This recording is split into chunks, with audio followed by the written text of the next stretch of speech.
Basically आज हम जिस टॉपिक के बारे में बात करने जा रहे हैं वो है अपेंड क्वेरीज़ और मर्ज क्वेरीज़। ये बेसिकली दो मेथड्स होते हैं हमारे पास कि हम डाटा को किस तरह, अगर हमारा जो डेटा है वो डिफरेंट टेबल्स के अंदर पड़ा हुआ है तो हम उसको जो है वो कैसे एक टेबल के अंदर मर्ज कर सकते हैं, या किस तरह हम जो है वो टेबल्स को आपस में ज्वाइन कर सकते हैं और ज्वाइनिंग के बाद हम जो है वो डेटा रिट्रीव कर सकते हैं। ठीक है, तो ये बेसिकली बड़े अहम टॉपिक्स हैं। ठीक है, तो सबसे पहले हमारे पास बेसिकली क्या होता है, अपेंड क्वेरीज़। ठीक है, अपेंड क्वेरीज़ में हमारे पास दो या दो से ज़्यादा टेबल्स होते हैं। ठीक है, लेकिन उनका स्ट्रक्चर सेम होता है। ठीक है, स्ट्रक्चर सेम होने से मुराद ये है कि उनके जो है वो कॉलम नेम्स जो हैं वो सेम होने चाहिए, उनकी डेटा टाइप सेम होने चाहिए। तो हम क्या करते हैं, हम एक टेबल को दूसरे टेबल के ऊपर स्टैक कर देते हैं। ठीक है, जो सेकंड टेबल होता है वो बेसिकली स्टैक हो जाता है फर्स्ट टेबल के नीचे। ठीक है, अपेंड क्वेरीज़ के अंदर बेसिकली हमारा टेबल जो है वो टॉल होता है, वर्टिकली जो है वो टॉल होता है। तो हम आज ये करके देखते हैं कि किस तरह हम सेम स्ट्रक्चर वाले टेबल्स को अपेंड कर सकते हैं, उन्हें एक ही टेबल के अंदर कन्वर्ट कर सकते हैं, और उसकी बेसिकली क्या हमारे पास जो है वो ज़रूरी चीज़ें होती हैं जो हमें चाहिए अपेंड करने के लिए टेबल को। ठीक है, तो सबसे पहले कि we add columns on similar structures, यानी शर्त ये है कि कॉलम्स का नेम सेम होना चाहिए, उनकी डेटा टाइप्स भी सेम होनी चाहिए। ठीक है, और सेकंड चीज़ हमारे पास ये है कि columns match by their name not position.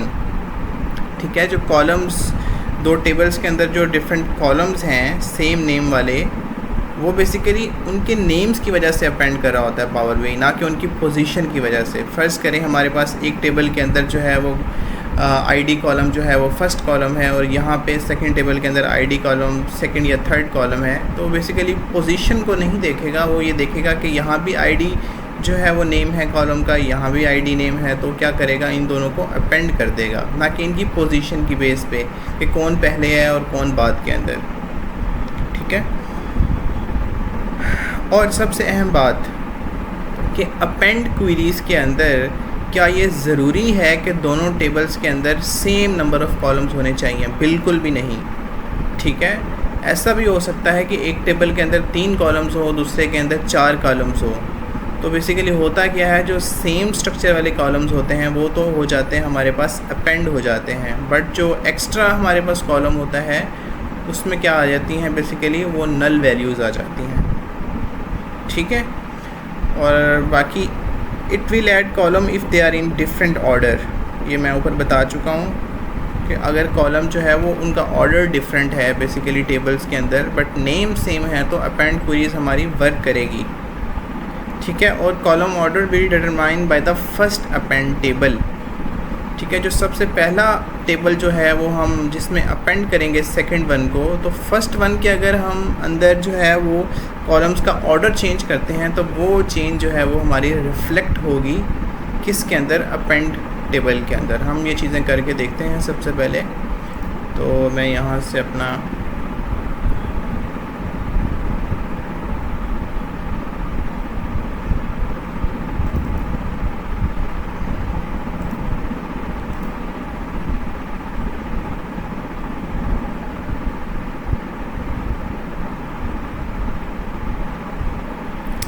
ठीक है, ये बेसिकली हमारे पास एक शीट है एक्सेल की, उसके अंदर हमारे पास 3 जो है वो हमारे पास टेबल्स हैं, नॉर्थ, साउथ और वेस्ट। ठीक है, अब ये देख लें कि इन तीनों का बेसिकली स्ट्रक्चर जो है वो बिल्कुल सेम है।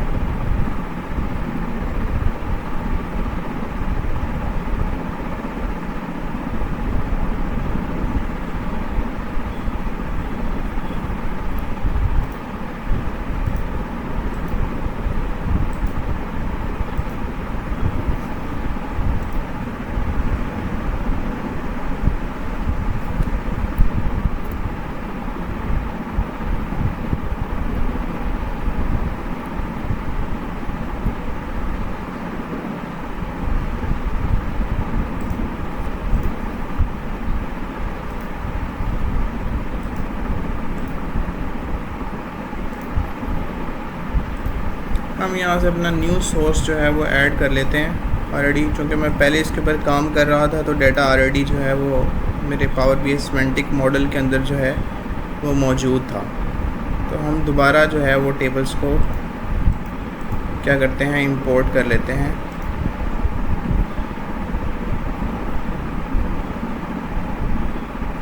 ठीक है, ये देखें हमारे पास बेसिकली हमारे पास 3 टेबल्स हैं, नॉर्थ, साउथ और वेस्ट। ठीक है, इन तीनों टेबल्स का स्ट्रक्चर बिल्कुल सेम है। ठीक है, यहाँ भी order ID, date, product, quantity और रीजन, ठीक है, सेम जो है वो इसके अंदर भी हमारे पास सेम जो है वो स्ट्रक्चर है, कॉलम नेम्स हैं। ठीक है, और इसके अंदर भी। ठीक है, तो अब बेसिकली हम क्या करेंगे, हम इसे अपेंड करेंगे। अपेंड करने के लिए आप जो है वो यहाँ पे जाएंगे, यहाँ पे आपको अपेंड क्वेरीज़ का जो है वो ऑप्शन आएगा। तो अब जब इससे आप करते हैं तो आपके पास बेसिकली 2 जो है वो ऑप्शंस आ जाते हैं कि आप जो है वो इसी एग्जिस्टिंग इन्वायरमेंट के अंदर जो है वो इसको अपेंड करना चाह रहे हैं या इसको as a new table append करना चाह रहे हैं। आप चाहते हैं कि जब आप टेबल्स को अपेंड करें तो एक न्यू टेबल बन जाए। तो हम बेसिकली जो है वो अपेंड क्वेरीज एज न्यू पे क्लिक करेंगे।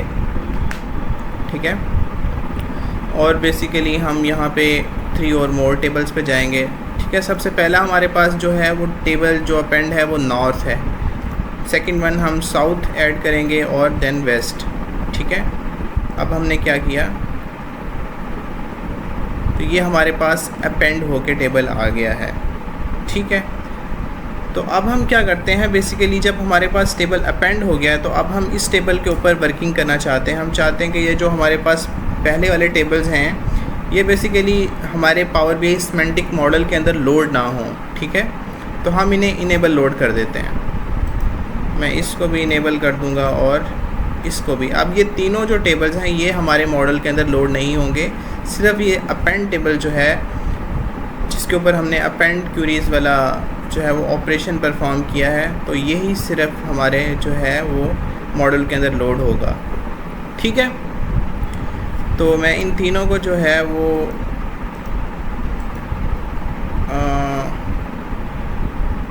ग्रुप में मूव कर देता हूँ, एक न्यू ग्रुप के अंदर। ठीक है, मैं इन्हें कह देता हूँ कि डिसेबल।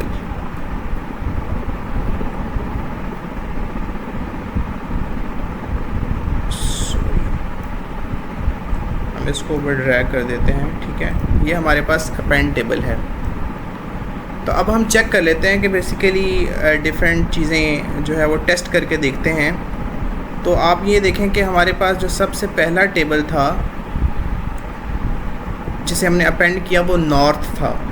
ठीक है, तो अब अगर हम साउथ टेबल के अंदर हम क्या करते हैं, हम कॉलम्स का ऑर्डर चेंज कर देते हैं। मैं डेट को पहले ले आता हूँ। ठीक है, अब मैं चेक करता हूँ कि ये चेंज रिफ़्लेक्ट हुई है हमारे यहाँ पे या नहीं हुई। देखें यहाँ पे जो है वो रिफ़्लेक्ट नहीं हुई, डेट जो है वो ऑलरेडी 2nd नंबर पे मौजूद है। ठीक है, और चेंज तब रिफ़्लेक्ट होगी जब हम सबसे पहला जो टेबल है हमारा जिसे हमने अपेंड किया था वो था नॉर्थ। अगर हम उसके अंदर कॉलम्स का ऑर्डर चेंज करेंगे, लाइक अगर मैं यहाँ पे अपना कॉलम का ऑर्डर चेंज कर देता हूँ, अब अगर मैं जाऊँगा अपेंड के अंदर तो यहाँ भी देखेंगे कि ये वाला हमारे पास चेंज हो चुका है। ठीक है, ये बात आपने जो है वो जहन में रखनी है। और इसके अलावा अगर मैं टेबल का नेम जो है वो चेंज कर देता हूँ, लाइक अभी हम जो है वो वेस्ट वाले टेबल के अंदर है, यहाँ पे मैं प्रोडक्ट की जगह प्रोडक्ट नेम कर देता हूँ।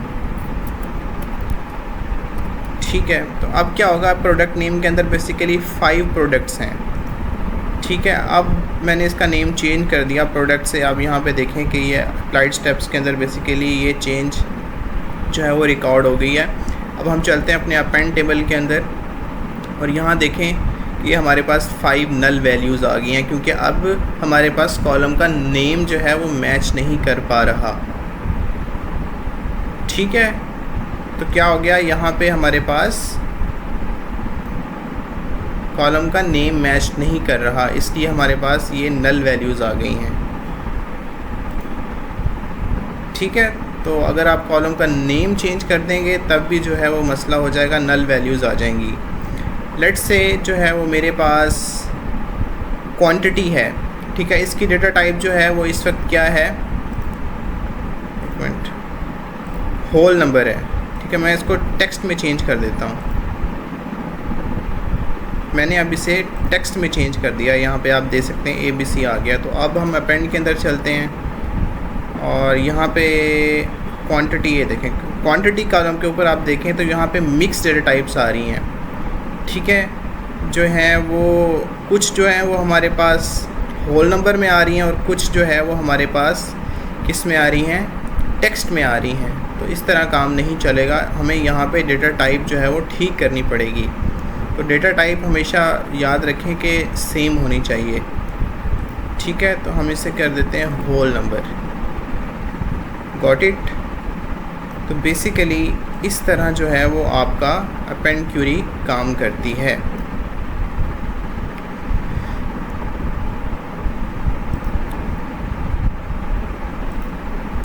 तो अब हम क्या करते हैं, हम क्लोज एंड अप्लाई कर देते हैं यहाँ पे, ठीक है। और अब चलते हैं हमारे मर्ज क्यूरीज़ के अंदर।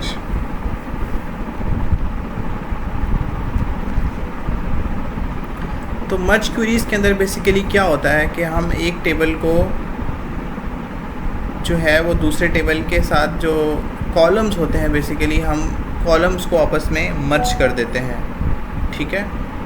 हम बेसिकली क्या करते हैं, हम एक टेबल हमारे पास होता है जो, और जो सेकंड टेबल होता है उसके हम कॉलम्स को जो है वो आपस में मर्ज कर देते हैं। जबकि जो अपेंड किया था उसके अंदर हमने रोज़ को जो है वो आपस में जो है वो ऐड किया था, एक टेबल की रोज़ को सेकंड टेबल में ऐड किया था। यहाँ पे हम क्या कर रहे हैं, हम रोज़ को ऐड नहीं कर रहे, हम यहाँ पे बेसिकली कॉलम्स को ऐड कर रहे हैं, ठीक है। तो मर्ज क्वेरीज़ के अंदर आप हमेशा याद रखें कि एक टेबल है हमारे पास, तो बाकी टेबल्स के हम कॉलम्स को हमेशा ऐड करते हैं, ठीक है।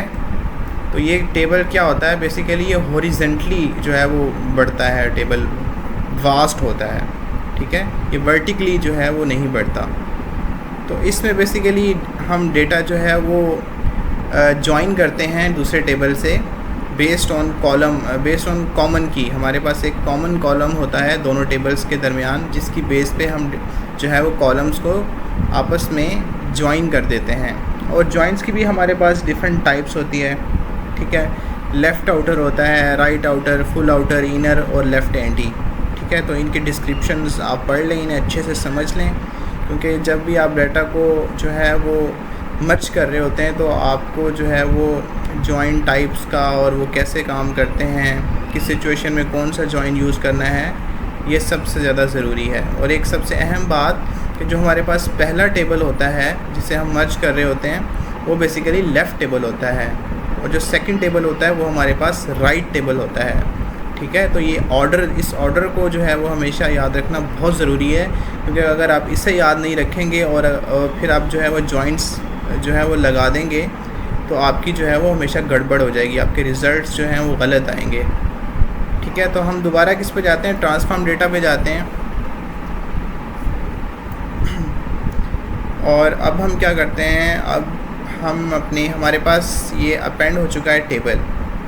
अब हम एक न्यू सोर्स जो है वो ऐड करते हैं, ठीक है। मेरे ख्याल से हमारे पास CSV फाइल है, प्रोडक्ट इन्फो।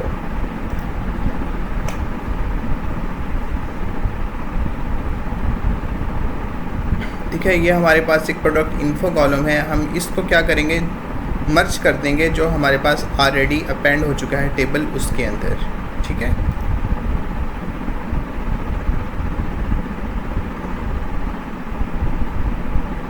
ओके, तो हम यहाँ पे जाते हैं, हमारे पास मर्ज क्यूरीज़ का ऑप्शन है, मर्ज क्यूरीज़ एज न्यू। हमने एक नया टेबल बनाना चाहते हैं जिसके अंदर हमारे पास डेटा मर्ज हो चुका हो। मैं इसके ऊपर क्लिक करूँगा और ये बेसिकली हमारे पास, तो फर्स्ट टेबल जो है वो हमारे पास क्या होना चाहिए, अपेंड 1 वाला, ठीक है। और अब आप ये देखें कि ये जो फर्स्ट टेबल है ये हमारे पास लेफ़्ट टेबल है, और ये सेकंड वन जो है ये हमारे पास राइट टेबल होगा। तो अब मैं यहाँ पे प्रोडक्ट इन्फो चूज़ करूँगा, और अब हम इनको, ठीक है, किसके ऊपर मैच करना चाह रहे हैं, प्रोडक्ट के ऊपर। ठीक है, तो आप ये देखें कि यहाँ पे हम अपनी जो है वो जॉइन टाइप सेलेक्ट कर सकते हैं। तो मैंने यहाँ पे लेफ़्ट आउटर जो है वो यूज़ किया है कि ऑल फ्रॉम फर्स्ट, ठीक है, जो हमारे पास लेफ़्ट टेबल है यहाँ से सारा का सारा डाटा और सेकंड टेबल से जो डाटा मैच कर रहा है बेस्ड ऑन प्रोडक्ट, ठीक है। तो बेसिकली क्या हमारे पास सिलेक्शन आ रही है कि द सिलेक्शन मैचेस 10 और 15 रोज़ फ्रॉम द फर्स्ट टेबल, क्योंकि हमारे पास 5 जो है वो रोज़ नल हैं क्योंकि हमने वहाँ पे नाम ऑलरेडी चेंज किया था। तो अब यहाँ पे डिफरेंट जो है वो अपनी जो नीड्स हैं, आपकी स्पेसिफिक नीड्स जॉइनिंग की, उसकी बेस के ऊपर आप डिफरेंट जॉइन यूज़ कर सकते हैं। तो मैं इसको क्लिक कर दूँगा तो ये देखें हमारे पास हमारा टेबल जो है वो क्या हो गया है,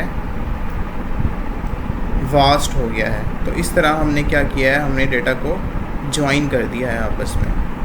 तो that's how we can perform joining and like appending in power BI।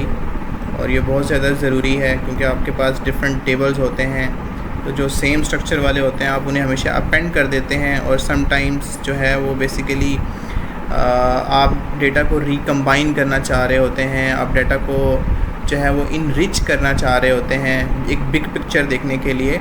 तो आपको जो है वो डेटा को जो है वो कंबाइन करना पड़ता है, ठीक है। तो इसलिए जो है वो ये आपको ज़रूर आना चाहिए।